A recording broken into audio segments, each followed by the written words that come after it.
Olá, pessoal! É um prazer estar com vocês aqui na quarta semana da Rede Pedagógica. Tive a oportunidade de participar com vocês na primeira, na segunda, na terceira e estamos agora na quarta semana. E nós vamos falar um pouquinho hoje sobre a questão da neuroeducação na era digital. Então, a semana pedagógica está sendo direcionada toda para a questão da educação digital, do educador digital, e nós vamos entender um pouquinho aí como que o processo de neuroeducação pode nos ajudar nesse contexto. Mas para isso, eu vou resgatar um pouquinho aqui com vocês sobre a questão da educação, no século XIX, século XX, e nós tínhamos uma educação totalmente focada, digamos assim, o centro das atenções era o professor. E aí a gente tinha os alunos como uma grande plateia, eles eram todos ali espectadores desse professor que era o detentor do conhecimento e estava ali no papel hierárquico muito superior aos alunos e fazendo aí a transmissão dos conhecimentos, Transmissão mesmo, pessoal. Estranho a gente ouvir essa palavra, Transmitir conhecimento. Na verdade, a gente constrói conhecimento, mas nessa época que acreditava-se que transmitia o conhecimento.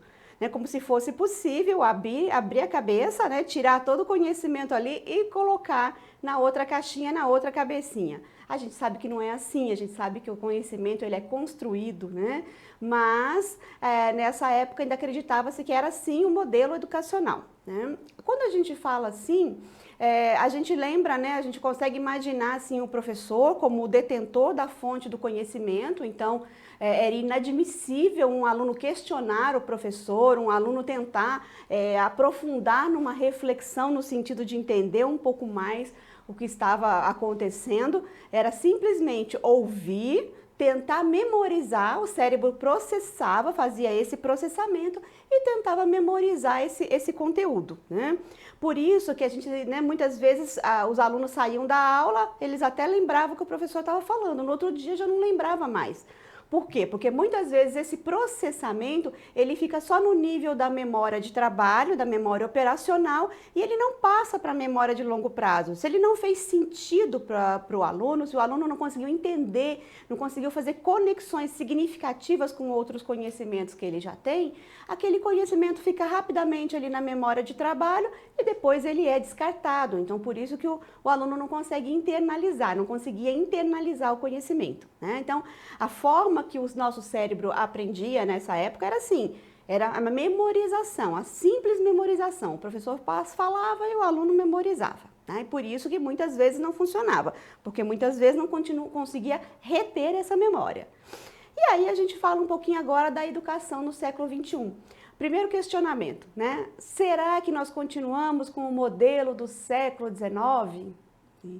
E aí a resposta que eu tenho para vocês é que, infelizmente, em algumas escolas ainda nós continuamos com o modelo da educação do século XIX. Então, veja bem, estamos no século XXI, aplicando uma metodologia muitas vezes ineficaz, que já foi provada ao longo do tempo que ela não é eficiente para que os alunos aprendam, Os nossos alunos do século XXI não são os mesmos alunos aí do século XIX, ou seja, a revolução tecnológica, a grande quantidade de informações que esses alunos recebem, ela é bem diferente. Então não dá para a gente continuar fingindo que nada mudou e continuar fazendo uma educação do século XIX, Não vai surtir efeito. A gente precisa entender também que a tecnologia não é mais uma questão do futuro, É uma questão do presente. Então antigamente a gente tinha essa ideia, Nossa, tecnologia é o futuro, só que nós estamos já no futuro, Então a tecnologia é o nosso presente. E sendo assim, a gente precisa utilizá-la no contexto educacional da melhor forma possível, É uma realidade, não dá para voltar atrás, não dá para achar que vamos voltar aos tempos antigos, não. A tendência é evoluir cada vez mais. O processo de mudança, ele está numa velocidade assim muito rápida, Muitas vezes a gente não consegue nem acompanhar. Quando a gente consegue aprender alguma ferramenta de trabalho nova, alguma nova tecnologia, ela já está obsoleta, já tem uma outra diferente. Então, assim, é um constante processo de aprendizagem e faz parte do nosso mundo agora esse papel novo do professor, que é aprender essas novas tecnologias e utilizá-las ao seu favor, Então, os alunos, eles mesmo fora do contexto escolar, no contexto familiar, no contexto pessoal, pessoal, eles têm acesso a essas tecnologias, essas informações, a era digital, né, realmente. Então, o que a gente tem que fazer? Tem que se apropriar disso também, né? Não dá para ficar para trás ou para ficar achando que a gente vai usar a mesma metodologia antiga só com uma roupagem diferente, né? Usar uma roupagem do moderno, mas no fundo, continuar usando metodologias ultrapassadas. Tem um meme que sempre aparece na internet que eu acho muito interessante, que é a professora, os alunos, cada um na sua carteira, todos com computador, e a professora ensinando a tabuada no quadro, pedindo para eles, né, fazerem a tabuada. Ela pergunta, né, 2 vezes 2, e aí eles vão responder no computador. Ou seja, ela está tentando utilizar uma estratégia ultrapassada com uma roupagem nova. Em vez do aluno escrever no caderno, ele vai digitar no computador. Então, ela não está usando a tecnologia a seu favor, né? Percebe que ela só está fazendo, né, dando uma roupagem nova aí, mas continua com a mesma metodologia antiga. Então, é isso que a gente tem que entender. A tecnologia veio para nos ajudar, ela veio para somar. É lógico que ela tem também os riscos e que a gente tem que estar muito atento a isso, né? Para não deixarmos de sermos humanos, né? Não nos tornarmos máquina, mas para a nossa essência mesmo continuar prevalecendo. Mas se nós temos coisas boas na tecnologia que podemos utilizar a nosso favor, então vamos lá, né? Vamos aprender, vamos utilizar. Nunca é tarde para a gente aprender, né? A gente sabe que o nosso cérebro, ele vai se beneficiando dessas novas tecnologias. Por quê? Porque são coisas novas, são sinapses diferentes que o nosso cérebro tem que fazer, ou seja, são circuitos neuronais novos que o nosso cérebro tem que explorar para que a gente possa utilizar essas novas ferramentas. E nesse sentido de ampliar, né, essa produção de sinapses, de ampliar esses circuitos neuronais, nós vamos também mantendo o nosso cérebro ativo, mantendo o nosso cérebro funcionando. Isso é um estímulo para o nosso cérebro, né, para o processamento cerebral. Então, assim, a gente tem que ver isso pelo lado bom, né? Então, o que eu posso fazer? Todo esse processo que eu uso com as novas tecnologias, que eu tenho que descobrir novas formas de utilizar, novas ferramentas, ele estimula o processamento cerebral, tá? E aí, é lógico, a gente vai utilizando o cérebro de uma maneira mais efetiva, o cérebro vai se adaptando, então novos circuitos cerebrais vão sendo formados, e quando eu recebo essa informação, seja por meio visual, por meio auditivo, né, ou seja, por meio de qualquer sentido, né, qualquer um dos sentidos que a gente absorver essa informação, ela vai imediatamente para o nosso cérebro faz esse processamento, né? Então, por isso que é importante a gente manter esse cérebro ativo. Ele tem que estar sempre, né, com estímulos diferentes. E o uso da tecnologia é um estímulo excelente para a gente manter o nosso cérebro ativo, tá? Nós vivemos aí alguns dilemas, né, educacionais aí do século XXI. E eu posso dizer para vocês que o educador, ele tem que se posicionar, né, diante das 4 linhas lá que a gente tem, dos pilares da educação, para a gente poder realmente fazer um bom uso das tecnologias. E aí a gente tem, né, a questão dos 4 pilares: aprender a conhecer, aprender a fazer, aprender a conviver e aprender a ser.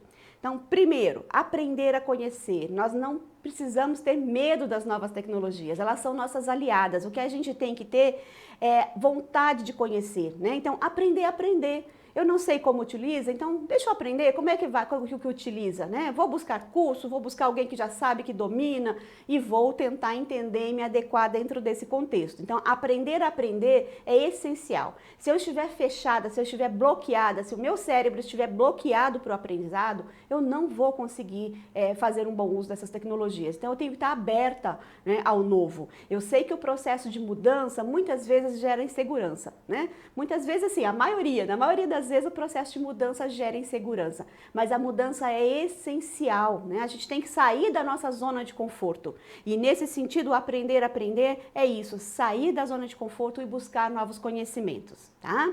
Aprender a fazer, né, que são as habilidades. Então, quando a gente fala do aprender a aprender, ele está mais ligado à questão do conhecimento, dentro das competências, quando a gente imagina as competências. Já o aprender a fazer, dentro das competências, ele está mais ligado à habilidade. Então, eu não tenho habilidade para utilizar essas novas ferramentas, o computador mesmo, já para mim é difícil. O que eu vou fazer? Aprender a fazer.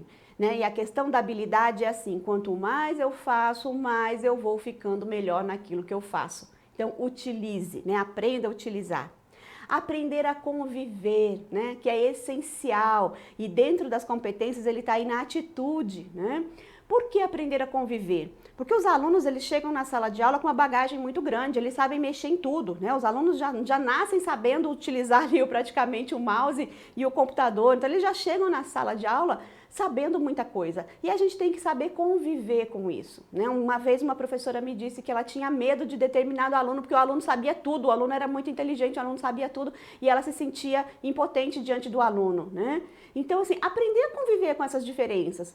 Não tem problema o aluno saber usar melhor as tecnologias do que o educador, né? O que vai contar é essa convivência saudável que vocês vão ter, e isso serve até de estímulo para o educador também se desenvolver, né? Então, aprender a conviver com todas essas questões. Se a gente fosse abrir um pouco mais esse leque do aprender a conviver, a gente tem muita coisa que a gente tem que aprender a conviver na vida, mas nesse contexto que nós estamos falando das tecnologias educacionais, né, aprenda a conviver com os alunos, porque eles sabem muitas informações, mas prestem atenção, eles podem trazer muitas informações, mas quem vai transformar, ajudar esses alunos a transformar essas informações em conhecimento é o professor, né? Então, não adianta o aluno ter um monte de informação que ele colheu na internet.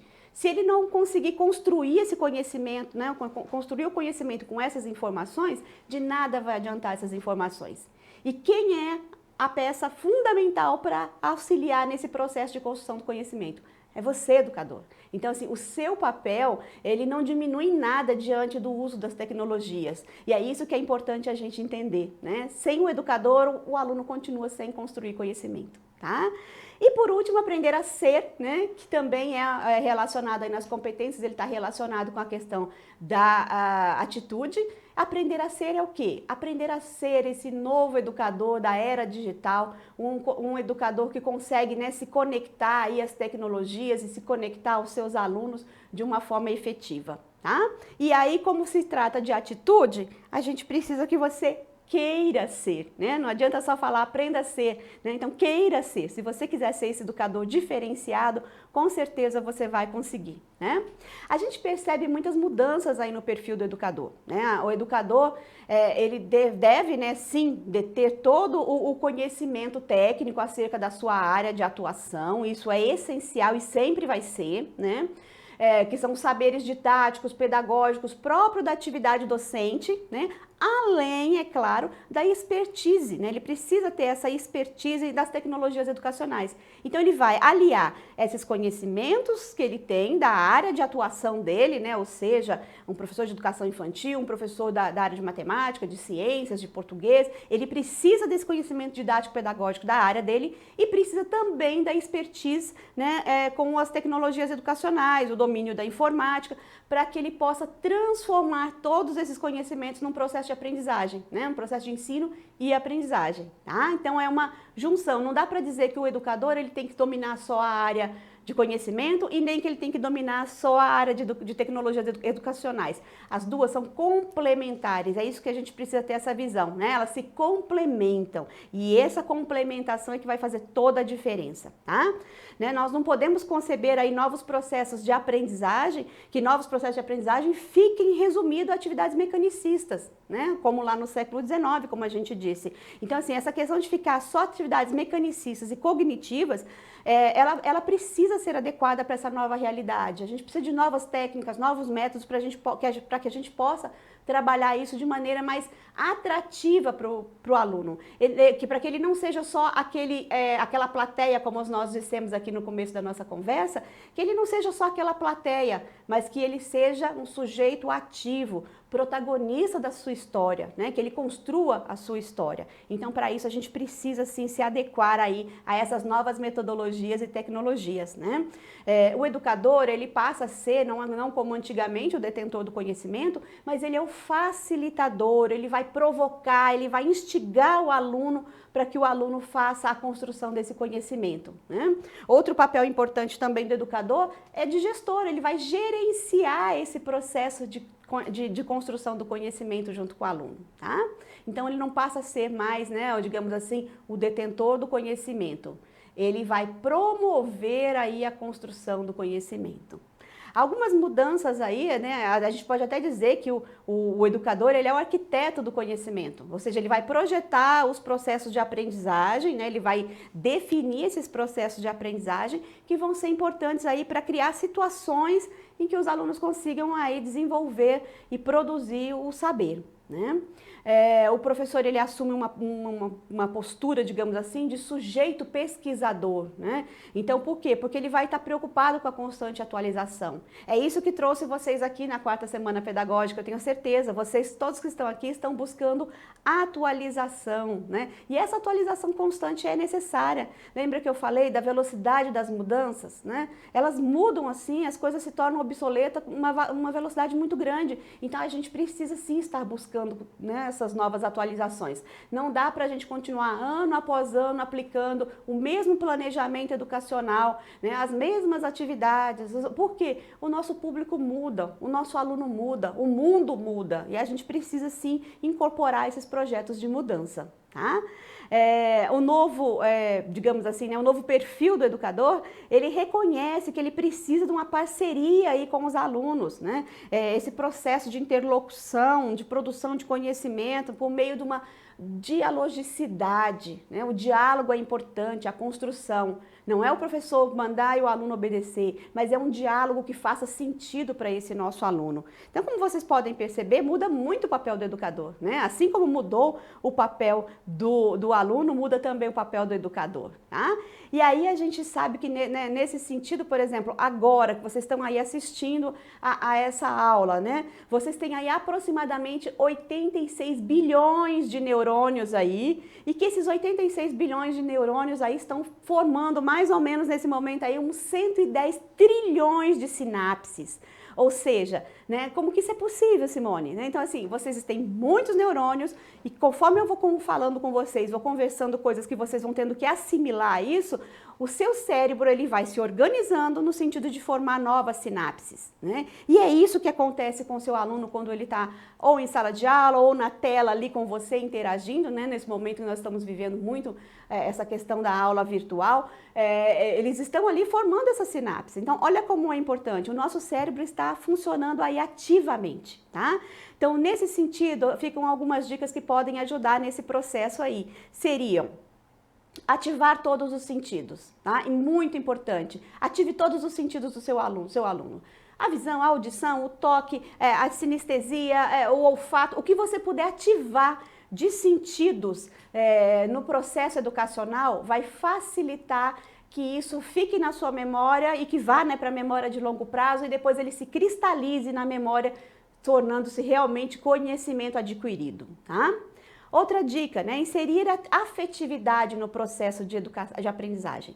Gente, ninguém aprende sob estresse, ninguém aprende quando está triste.